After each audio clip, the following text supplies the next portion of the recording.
Yeah, and that's the motivation. You made a good point. That is motivation. There's a danger in learning. This is something that I've observed, and maybe you have also observed or have this experience. When you learn, there's a danger that you become proud because I know more than you, and because I know more than you, that means I'm better than you. If you know more than someone, it doesn't mean you're better, it only means you know more. That's all it means. We think it means we're better because we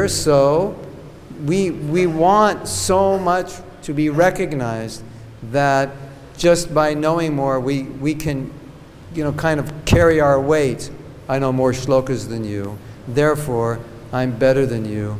Kiss my feet.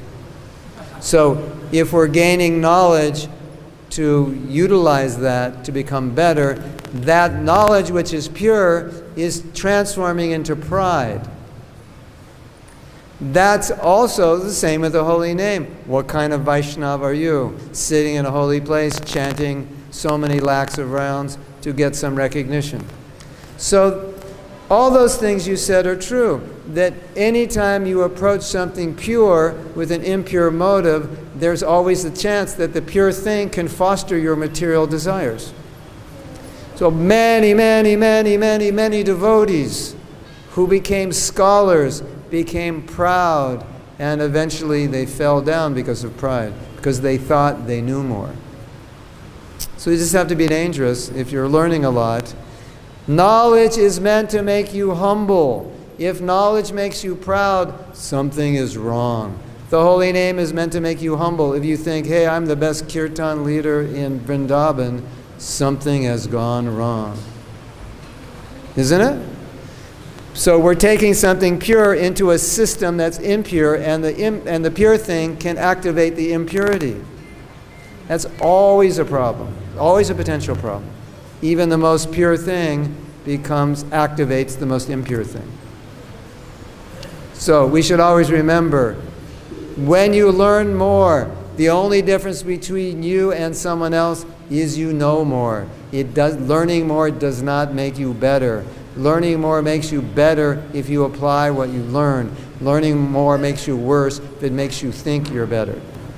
If learning more makes you think you're lower, then that's good. You're actually learning. If it makes you think you're better, that knowledge has turned into poison within your system. Yes? Very good point. Be careful. Yes. Hare Krishna.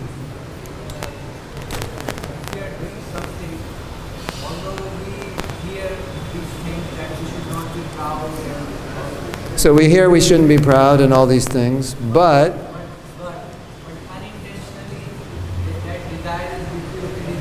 unintentionally the desire is there. We are always in the fear that I'm doing this service, and there is a fear that I will become influenced. Yes. There's always a fear, I'm doing this service and I'll become proud.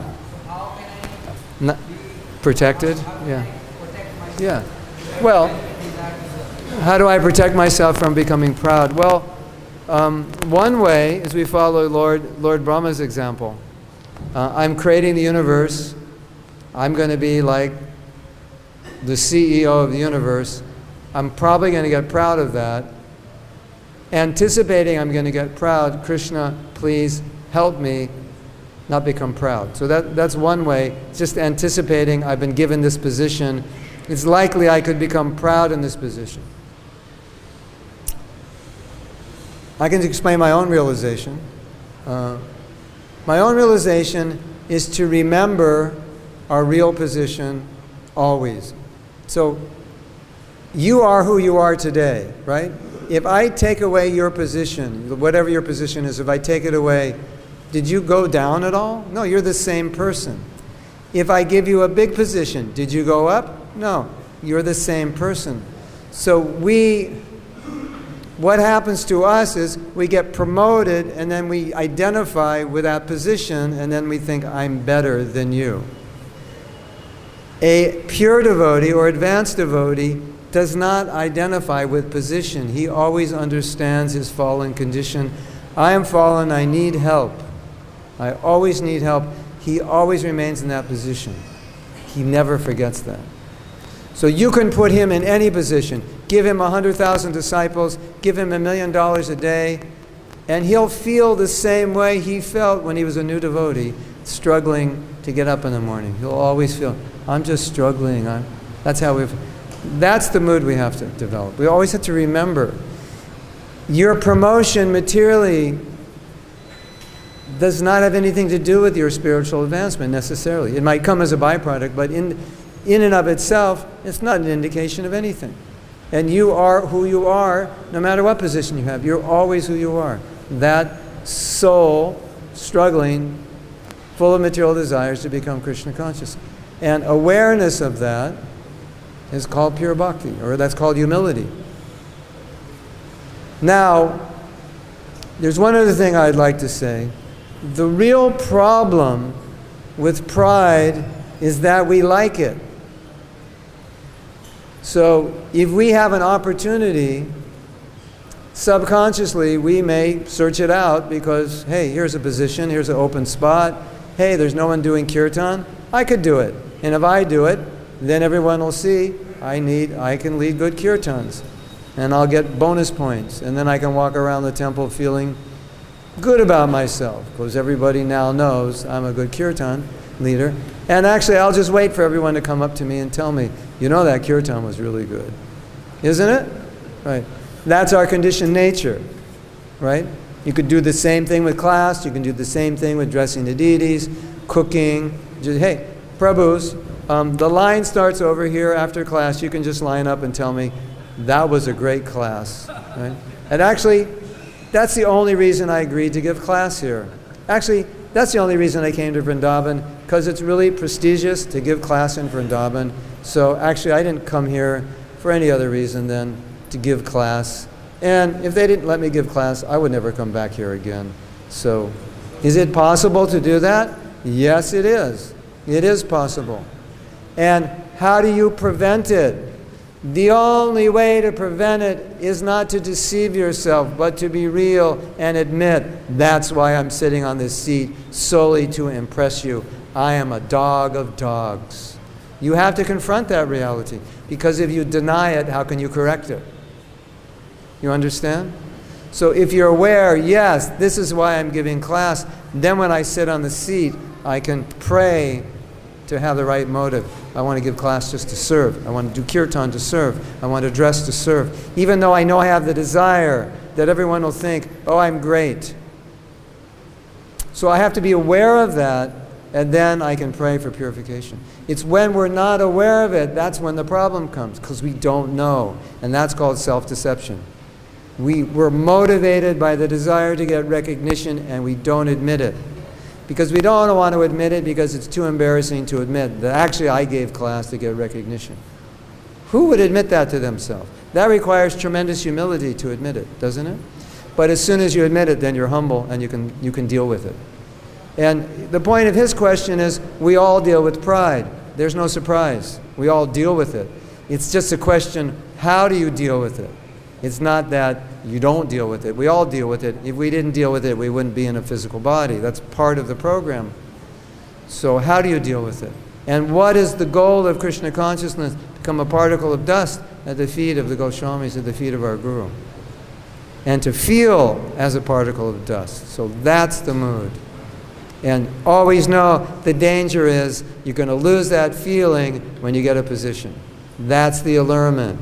If you want to test a man, he's not tested by adversity. He's tested when you give him a position. Because in adversity, there's nothing you can do but tolerate. But when you get a position, it's very easy to become proud. And that's the biggest test. Bigger than adversity is get a position. Everyone's bowing at you, telling you you're great. That's the test of humility. And if you can be in that position and say, no, I'm not great. Just allow me to serve you. That's all I want to do. That's it. You got it. That's Krishna consciousness. And that's what we want. And if you want position, go back in the material world and go get one.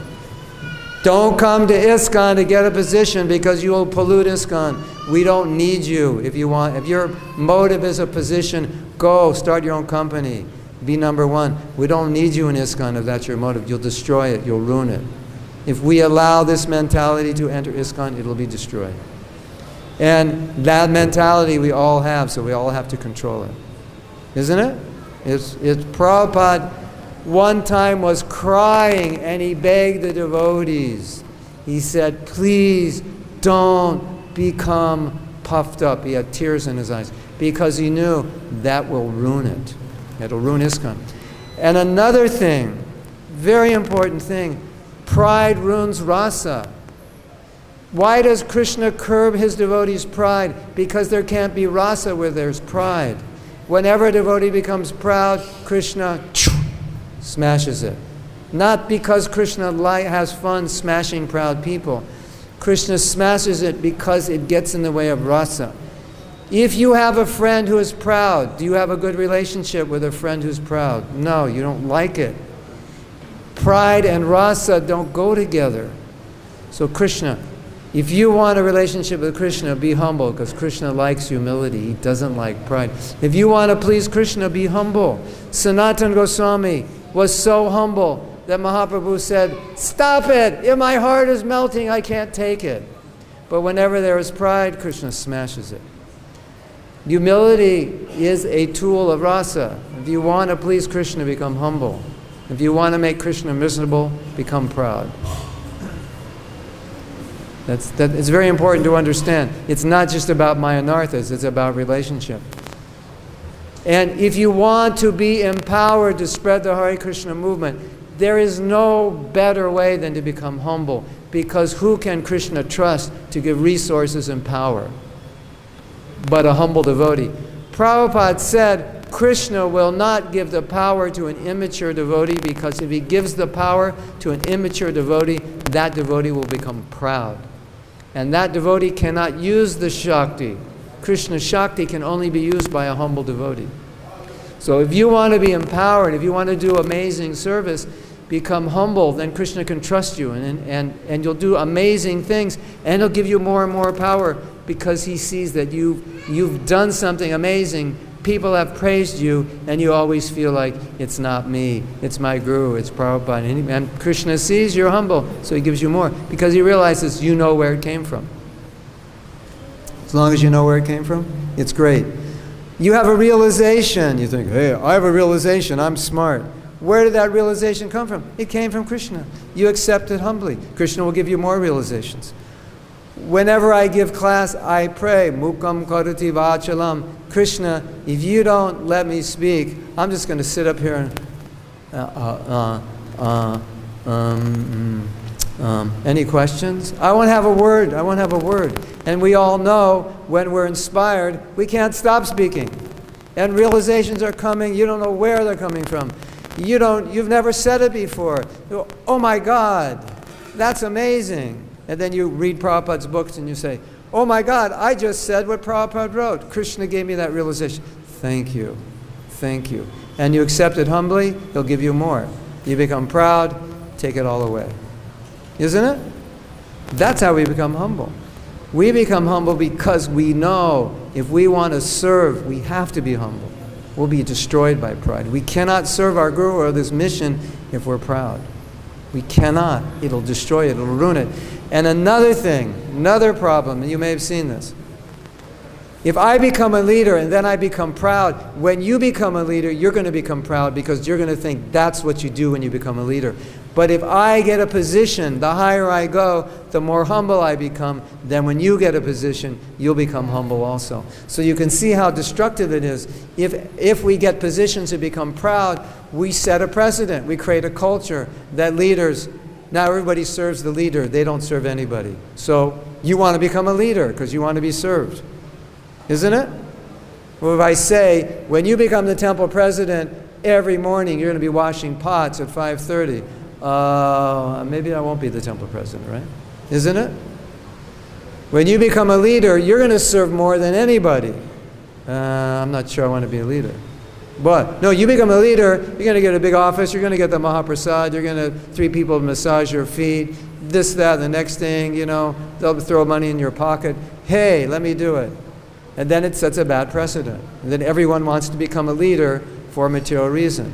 So if you become a leader and you become even more humble, you set the perfect example. And then when you create the culture that the higher you go, the more you become a servant, then we're safe. If we have a culture that the higher you go, the more you're served, it's a dangerous culture because people will be motivated to get position so they can be served rather than serve. You agree? It's very important. And the Hare Krishna movement cannot succeed without us becoming humble. We cannot succeed because Prabhupada said purity is the one asset we have that no other organization has. We're not the best managers, we're not the best speakers, we're not the best business people, we're not the best anything, but we're the best at purity. And if we give up that, we have nothing. That's our advantage. So it's very important. So humility is at the heart of purity. Is that okay? Hare Krishna. All right, we better stop. Thank you very much. Srila Prabhupada ki jai. Go Brahmanandi. Hare Hare.